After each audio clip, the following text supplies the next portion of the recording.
My next guest is Dr. Myra Reed. She's a functional internal medicine specialist with over 30 years experience helping women prevent and reverse heart disease, cognitive decline, osteoporosis, and hormone-related aging.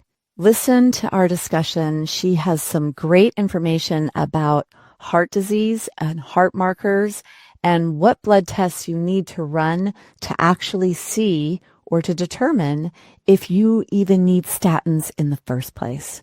So listen to this great discussion I will be having with Dr. Myra. Well, today on Stronger Bones Lifestyle Podcast, I am so happy to have Dr. Myra Reed with us. We are going to be discussing some of the top diseases and top things that kill women in menopause and, as she reminded me, in perimenopause. So ladies, this is something you need to listen to, pay attention to, and welcome Dr. Myra. Thank you. I appreciate you having me, Debbie. Yes. Well, part of my big reason is you and I had this discussion and we were talking about cholesterol, and then you just said some things to me that blew my mind. So let's start with the heart. Let's start at the heart of the matter. And so fill us in on what do we need to know about heart disease and perimenopause or menopause? So a lot of people will not believe this, but if you ask people, like this morning at breakfast, I was asking her girlfriend, what do you think the number one killer in women is? Like when they go through menopause and perimenopause and menopause. And she was like, and everybody says cancer, breast cancer. I said, no. The number one killer in women when they go through menopause is heart disease. And that could be heart attack, stroke, cardiovascular.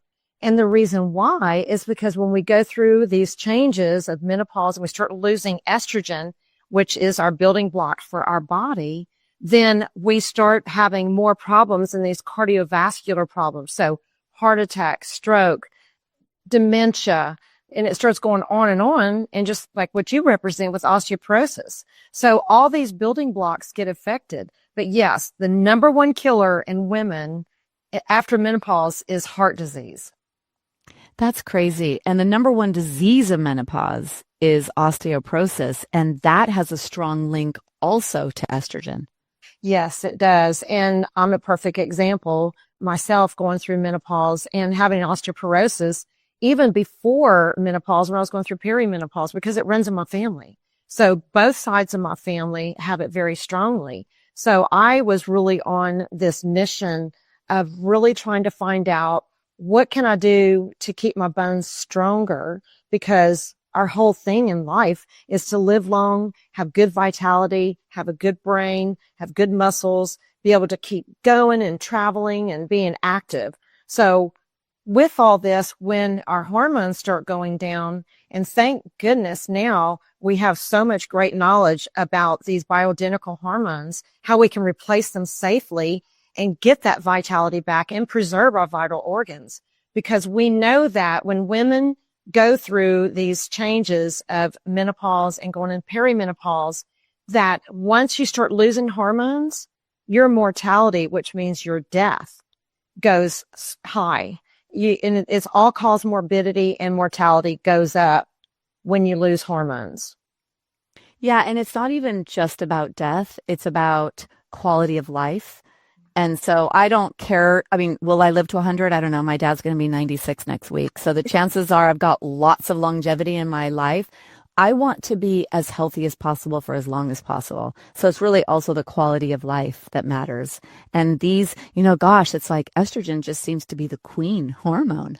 It is. And not only estrogen, and estrogen does, and it's proven to preserve the heart, help the brain, help the bones, help the muscles, but also it's a symphony of hormones. So estrogen's kind of is the main one that we talk about because it is definitely needed. But we also need these other ones like testosterone, progesterone, just to name a few, because it all plays a part with our thyroid and our adrenals. All those, we call it a symphony, the hormonal symphony. But yes, everybody talks about estrogen, but like for me, I did better with a testosterone pellet. And that's my go-to. And everybody's different. And that's how I approach all my patients, because everybody is not the same.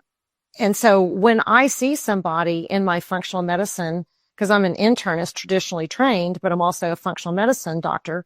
So I will take both sides of that knowledge of the traditional with the functional, and I really sit down and make a personalized plan, because you can't just do that cookie cutter of like, okay, here, take estrogen. There's so much more to it. And so that's just it, is like everybody wants something different. I didn't do well with estrogen, but I do better with testosterone. But then we know that testosterone does convert some to estrogen. So there's my benefit. Yeah, and you made a comment, thank goodness, I think, well, something along those lines, that we know now it's safe. And I think that that's another thing that women need to understand. There's a lot of confusion out there about hormones. And I've had quite a few podcast interviews with functional MDs on this topic. Women are still kind of confused.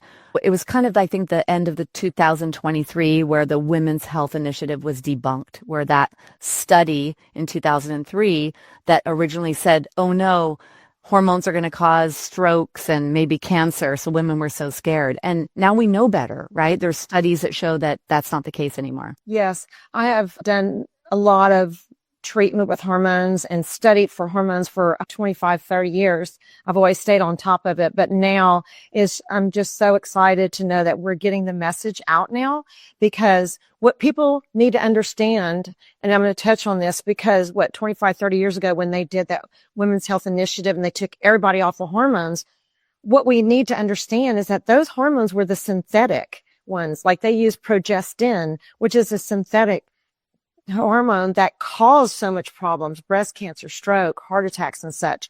And they used the Premarin, which was the synthetic, horse urine, you could call it, hormone. But now we're using these bioidentical ones that we know now are actually giving us our life back, protecting us from so many things. And they're not the reason that causes cancer. Like everybody's worried, I can't be on hormones because I'm going to get breast cancer. We live in a very toxic world. And cancer is really an all-time high. And it's because of all these toxins in our body that we accumulate. So, of course, I'm not going to just throw someone on hormones without getting a mammogram or getting them checked and such. But we can see that hormones are not causing the cancer. And so we need to educate people, because there's so much that we can gain from putting back these natural products that our body loses, and that just keeps us vital. Yeah. So question, because these are the questions that come up. What about someone 10 years post-menopause that never even took a hormone? Are they a candidate for a hormone replacement? And everybody's individual. And now I wouldn't automatically throw someone on hormones at that point. I'd probably start, of course, again, age is the risk factor for getting breast cancer. And hormones do keep you vital, and it's better to get on those hormones within that first 5 years, really within the first few years. But someone who's 10 years out, and it depends on their symptoms. And so that's what I'm saying. It's all personalized. It's all individualized.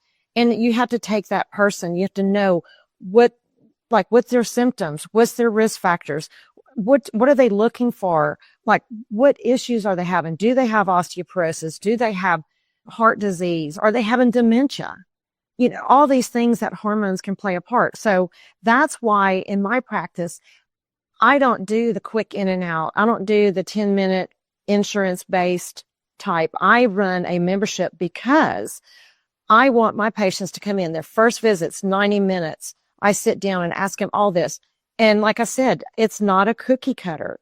I want to take the person in front of me and say, okay, here's you. And here's what you need. And let's take this plan and work together on making your health much better and your life the best it can be. Right. And they need that individual touch. And especially as we age, the chances that we've accumulated more dysfunction, more toxins, more issues in our tissues, whether that's biological or musculoskeletal, it is great to have a physician, overseeing all of that and putting together a protocol. Yes, I want to also mention this. I know I talked about how osteoporosis runs in my family, and I was like, I'm not going to end up like, my grandparents and my mother and such. The other thing that runs in my family that really got me into functional medicine, especially studying with Dr. Dale Bredesen, is on dementia. My mother died of Alzheimer's. Her dad, my grandfather, died of Parkinson's. And on my father's side, my aunt had Parkinson's. So a lot of these things, I really jumped into learning about these neurodegenerative diseases, and come to find out, like you talked about heavy metals. Well, one of the things I started learning about is how heavy metals affects our brain. It's really a leading cause of dementia, like mercury. And so these heavy metals get into our bones as well and contribute to osteoporosis. In fact, when I was taking one of my tests, one of the questions I remember they were talking about, what is the number one cause of osteoporosis in postmenopausal women? And they said lead toxicity. Lead toxicity. Now, of course, this day and age, we don't have lead in our gas. We don't have lead paint. But in the older generations, as we go through menopause and we lose that good trophic hormone of estrogen, our bones start dissolving or losing their structure. Then these heavy metals are going to be released in the body. And where are they going to go? They go in the bloodstream. Then they go up to the brain. They go into our heart. They cause a stiffness of the arteries. So you get hypertension.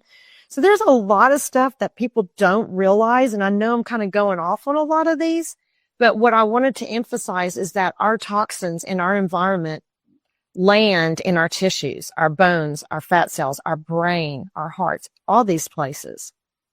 Yeah. And so the bones, the brain, and the heart, these three main areas, right? That's a big, big thing. And estrogen plays such a critical role. And so I would really love for us to move into that heart piece, because so many women I work with are on statins. So many people are on statins. Actually, I think it's the number one prescribed medication in America is a statin. Well, I wouldn't be surprised. I haven't looked at the statistics lately, but a lot of people come to me because they know that I'm more of a holistic doctor, being in functional medicine, even though I'm a traditionally trained internist. And that's what I did for years was, the pill for an ill, the pharmaceuticals. Well, when I got introduced or found functional medicine, I started thinking things a lot. I started going, well, why? And a lot of people are scared of statins for several reasons. So everybody says, oh, it causes muscle aches. It causes dementia. It's just another pill, another problem. But what I do with my patients when they come, one of my main my main first test I do on patients is the Cleveland Heart Lab. And what the Cleveland Heart Lab does is that they have done all this research, and we can look at inflammatory markers. And I'm going to explain why in a minute. But we look at these small, dense particles. Now, what does that mean? I always say 20th century medicine, we're in the 21st century now. 20th century medicine, the way I was trained, we looked at total cholesterols, total cholesterol, total LDL, triglycerides. Well, how many people have gone to the doctor and said, oh, your cholesterol looks good. You have no problem. Send them on their way. And then boom, they have a heart attack a few weeks later. Well, we're like, okay, well, there's something more going on here. What we have found out now is that the cholesterols, the totals, we can break them down into these little fractions. They fractionate them into the small, dense little particles, because those are the ones that get into the lining of the artery and cause this plaque formation. But when they get in the lining of the arteries, if they're causing a problem, they're releasing these chemicals in the blood that we can now measure on blood tests called inflammatory markers. So that if you ever heard of the HSCRP, it's a high sensitivity C-reactive protein. We look at what they call the myeloperoxidase, the MPO is the short for that. Another one called the LP plaque 2 or the oxidized LDL. And I always say oxidized LDL, anything that oxidized rest. What does resting mean? Resting means it starts breaking down. So we look at these inflammatory markers first. I do look at the totals, but then I look at all these fractionations that the totals are really happening. I say it's kind of like you look at an anthill. The fractionations is what's happening under the tip of that iceberg or under that anthill that's causing all the damage. So I'll look at like the ApoB. Another one is an LP little a. All these markers are advanced and is what we have to be doing in people, because you can't just get total cholesterol and think you're fine. So The Cleveland Heart Lab has a lot of these things and more on it. And I love that test for my patients. And they love it too because they get color coded. And so what's funny is we can, each time they come in, we look at it and it's kind of like, okay, it gives them something to work towards. Okay, I don't want all this red or yellow. And then when they come in and they start getting green, I'll give them a little gold sticker on there. And you should see these older men and women. They walk out of there bragging rights. I mean, that you would think that little gold star that we should put on our homework when we were kids is a game changer. But I do want to emphasize that these small, dense particles and these inflammatory markers are really what we should be looking at in the blood work, not the totals. Yeah, isn't it so sad because it is not what's being looked at. It's just HDL, LDL, triglycerides, and total cholesterol. And then the prescriptions are handed out. It really is so sad. And I can imagine being a traditionally trained physician going into functional medicine being like, wait a minute, what's happening here? So the Cleveland lab that you're speaking about, I had the Function Lab by Dr. Mark Hyman. I had that lab run, and that's all of those markers that you were talking about. Is that similar? Like, is the Cleveland lab something someone can ask their physician to run for them? Yes. So this is what I have a lot of people that come to me that have done the Function Health Lab, and they're paying cash for this. And they do everything that Function Health Lab does with Dr. Mark Hyman. I've been doing for years, for 10 years, all these things. And I'm getting insurance to pay for it because your insurance does cover it. Medicare, Blue Cross, that's what we have in our area, is a lot of Blue Cross, even United. I mean, I'm getting these same tests covered by insurance. Now, of course, if you don't have insurance, it's probably maybe a little cheaper way to do it through his lab. But yeah, I've been doing these same markers. And I'm going to say this other thing, that when you get these inflammatory markers, I'm going to back up a little bit when people are talking about getting your blood work done, your total cholesterols, and it's not just the normals. We want to optimize those numbers. So there's a smaller, we know what cutoff numbers there are. But not only that, what I do with my patients is I'm like, okay, we're looking at your labs. We're looking at your totals. We're at your small dense particles, your inflammatory markers. Let's look at your family history. What's going on in your family? Does it run in your family? How active are you? And now this day and age, people don't smoke. So I always ask, do you smoke? They don't smoke as much. But the other thing is that causes a lot of heart disease things. It's not just about labs, but it's like lifestyle. How are you sleeping? Do you wake up tired? Is your blood pressure high? Are you having maybe sleep apnea? Because we know that if you're not getting oxygen at night and you think, oh, I'm sleeping okay, but you may not be, then that right there is a huge risk factor. So we take all these parts in. So I like to do home sleep studies on people that have high blood pressure, or God forbid they come in having atrial fibrillation, because that's something that we need to look at oxygen at night, and if they're tired during the day. So there's a lot of things we put together. But that's what I'm saying. When I see a person, I can't do the 10 or 15 minute visit because I'm looking at all this together. We're doing these labs, and then I'm like, okay, we're looking at these things. And now that we have all these numbers and everything, now what? Well, why don't we go send you over to get a calcium score just to see if there's plaque maybe in the heart?